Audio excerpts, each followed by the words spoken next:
Ladies and gentlemen, the Ebony Emissary and the White Ambassador are riding again, baby. This time, the target is a Vox piece that is based around a graduation speech of an 11-year-old girl. Yeah, an 11-year-old. She was born in 2009. You know what? You know what? The exploitation is just off the Yolzabulb. Let's get into it. It's not a threat. No, what's threatening is people with your same skin color committing acts of violence over and over again. Now, Devin, any skin color committing acts of violence over and over again, all right? We are aware of the numbers and our internal mechanisms that do threat assessment. They're aware of those stats too. So it's all completely justified, and it really has nothing to do with your skin. It's pattern recognition, and it's the behavior and violent, ridiculous actions that people like you tend to do. It's funny how the world has different time zones. How it could be. Okay, see, it's not really all that funny because the sun is always moving, and that's what we base our time off of is the sun's position, and that sun's position as it rotates the earth, the earth spins, sorry. Yeah, it's kind of the point of there being different time zones, sweetie. Saturday on this side of the world and Friday somewhere else. Yet somehow the United States of America is stuck in 1920. And yet, Jesus Christ. No. Sorry, I'm sorry, Mr. White Ambassador. Love the shirt, by the way. But you were born in 2009. it's not. Check your watch. And then check to figure out why you would want it to be stuck in 1920. And the answer is because you would have a better case to make that you are being oppressed. So not only are you not learning from the mistakes of the past, you're not even willing to acknowledge that the past is the past. And at this point, they're just openly brazen about it. I've told people for a long time that the regressive left, and pretty much anyone with a weak mindset, they're trying to ignore linear time, disregard linear time. And yeah, that is a gigantic problem because one of the things it helps them do is basically throw off all accountability and responsibility for whatever situation or environment they find themselves in. Instead of, like if you're 11 years old, right? Which this writer apparently is, yeah, all you know is the world that your parents have, given to you, have shown you, or have created for you. And unfortunately, as we live in a time where the single mother epidemic is just bananas, yeah, you're not giving. There's not much to give. There's not much in the way of, like real legacy to give to your children, give to your young. And it's sad. It's heartbreaking stuff. But it's actually the actions of your mom and your mom's mom and your mom's mom's mom and your mom's dad. And it like these stories are deep. And the main culprit in many of them is, human error. This woman just came out and said it's 1920 in America. I wonder, when was the heyday of the Ku Klux Klan? Or is it the Ku? The Ku Klux? I think a lot of people say Klu Klux. I'll bring it up at the next meeting. Anyway, oh yeah, that's right, it was the 1920s. And all of a sudden you're pretending like it's 1920? This shit is ridiculous. You know what it reminds me of is Ed Norton. Well, yeah, before he gets into the whole Fight Club thing, deal is that, yeah, if you were born in 2009 and your people, and here's another thing that really, grinds my gears is, folks that get here, 15 minutes ago, your Trevor Noahs and like that, like get here and then want to sit there and talk about the Klan, want to sit there and talk about fire hoses and 400 years. It's like fall back. There's been a lot that has taken place in between that time. Orton's character from Fight Club. You know what he would do? He was living in an existential funk, and he didn't feel alive. And eventually he started this Fight Club to feel, even if it's pain. He was being recognized, and he was passionately in the moment. But before that, he would go to cancer support groups for cancer patients. And he would go in there, and he'd give a sob story about, oh my God, I'm dying, it's all painful. And people would hug him, and listen to him, and sympathize with him, and acknowledge him. They'd pay attention to him. So Ed Norton pretended to have cancer just to get some shine, to get some attention. Yeah. And that's the way a lot of people operate. Because there's so much, oh man, I can go on forever when it comes to Fight Club, because I've always, spoiler alert, but Tyler Durden, I think his assessment here really what's the names? Really dismisses the Tyler Durden aspect of it, of how he wanted to see himself, how he exuded himself, when in reality it was him doing those things. It's such a deep movie. I'm sorry, I shouldn't have opened up this can of worms. Woman right now, this little black chick, is talking about it's 1920. No, what? You don't have cancer. And rest in peace to Chadwick Boseman, who did have cancer. That was 100 years ago. I thought you said it was right now. Wait, are those the Klansmen? That's like minimalist Klan art. Honestly, I don't know why, but I'm reminded of earlier episodes of, once again, South Park, where they had Jimbo and Ned dressed up as the Klan. I don't know why, that reminds me of that. Yeah, we're still fighting for our lives. Do you notice how all the Klansmen are gone? Who's fighting for your lives? Man, it's a struggle. It's an ongoing struggle. So, and I just couldn't help but, like, an 11-year-old little girl and 35-year-old LeBron James are sitting there crying the same tears, huh?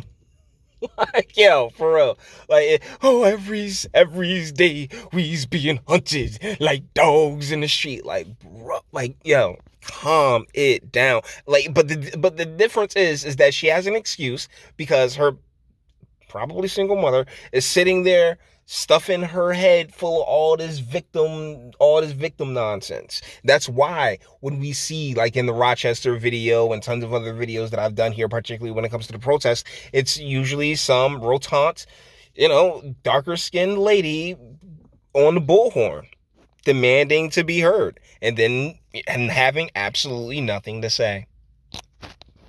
Our lives are so important. For a place here.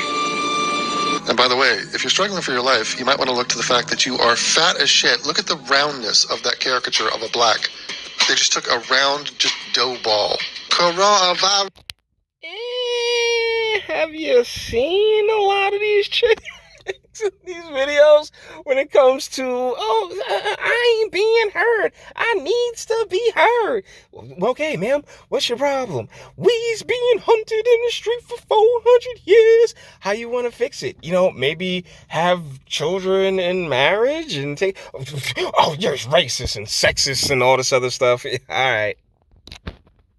Be attacking my people. You're fat. Your comorbidity is your morbid obesity.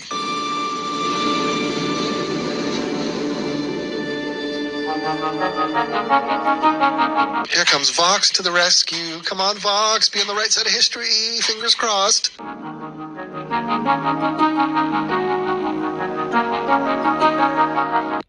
She's 11. This is the speech she gave at her 5th grade graduation in June 2020. Apparently virtually, I guess. What did we ever do to make them hate us so much? Okay. Sorry.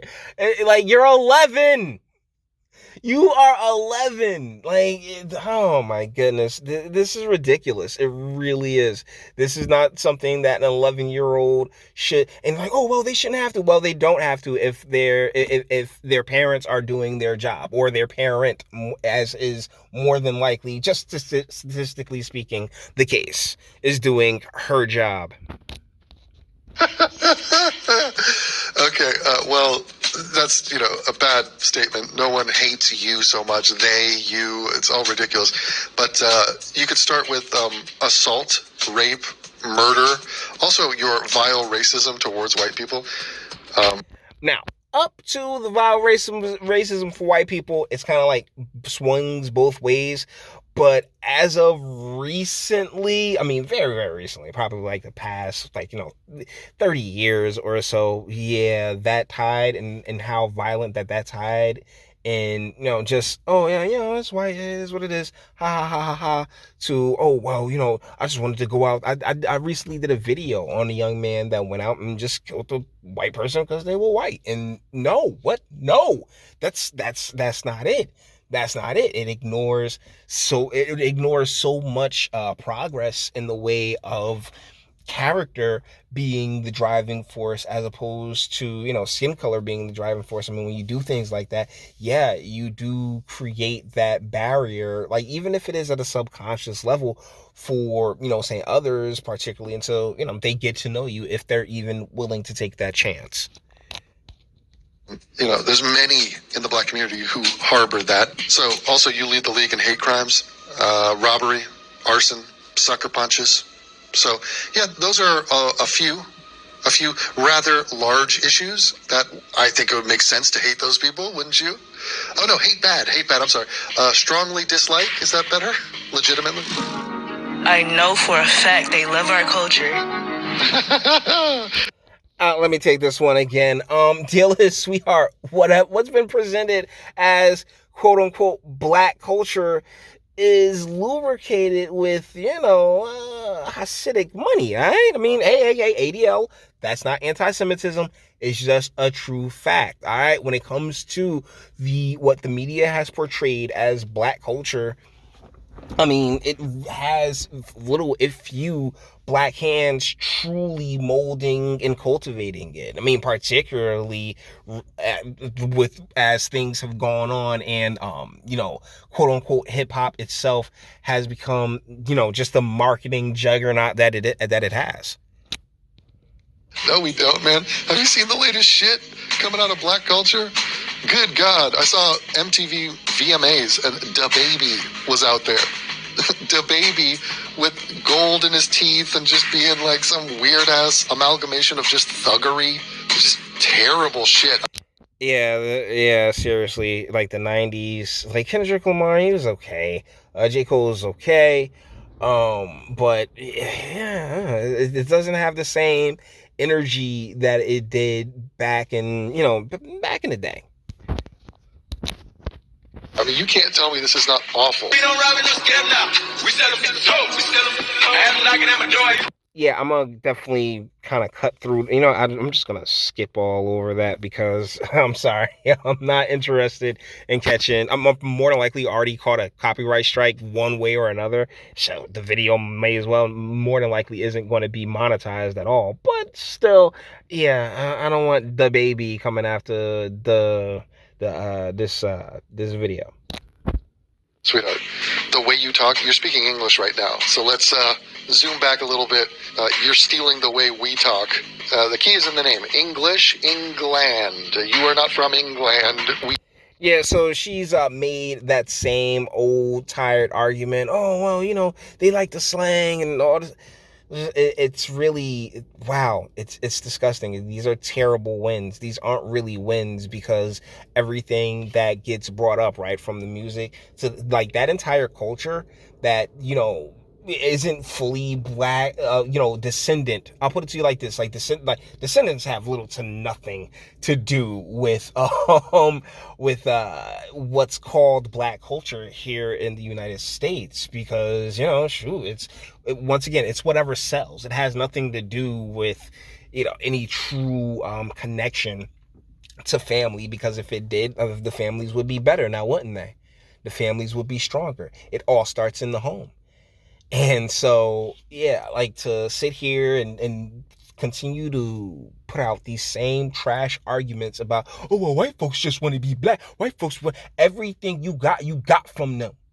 Alright, they gave it to you. All the wops and it's like, shoot, right after Motown, I think, like after Motown, after the Berry Gordy's and Quincy Jones and a lot of the other, like, producers and stuff like that, after they had their fun, it really became a marketing tool and a way in which to push a ton of poison into our communities that resides there to this very second. Okay, so yeah, I'm sorry, Jolie. I hope you get adopted or something like that, because your parents are doing you absolutely no favors by setting you out into this world as a victim, as just an automatic victim. All right. So guys, with that being said, we're gonna bring this one to an end. All the internet stuff. If you liked it, toss it a like, dislike, go ahead, do that too. Nobody's scared of you. Sub if you enjoy my fantastic voice and want to get videos like this every single day. Share, because sharing is caring. And YouTube and Bitchute and like are the biggest fans of your boy over here for very obvious reasons. Bang the bell for notifications. Get something from the Teespring and speak. Let me know, what do you guys think in the comments. Yeah, it's these are like these whole arguments about how, oh yeah, black culture is this, black culture is that, maybe for the Jamaicans and the Haitians and anything else like that, cool. But as far as American descendants, like that's not us. It's never been us. That's not what at least as somebody who had his father, that's definitely not what we're about, like, at all. It's not what we should be about, and it's not anything that we've been pushing forward. It's been a collective force, a multicolored, a multi-religious force that's all about that bread and using it as marketing. But that culture that y'all claim, I mean, it's hogwash. It's bullshit. It really is. It's poisonous trash. Sorry. But you may disagree, and that's what my comment section's for. Until the next one.